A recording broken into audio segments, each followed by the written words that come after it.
Hello from Bush Support.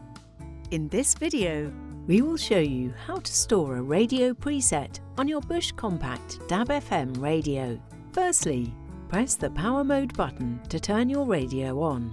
To start, tune your radio to the station you wish to preset. Once you are on the desired station, press and hold the preset button until Preset Store Empty is displayed. Next, press the Tune button to select the preset number location you want to store the radio station. Finally, press and release the Select button to save the preset. To save more than one preset, just repeat the process and choose a different preset number each time. If you want to replace a station you've already saved, follow the same steps again and store the new station on that same preset number. It will automatically update it with a new one. Now your presets have been set and stored.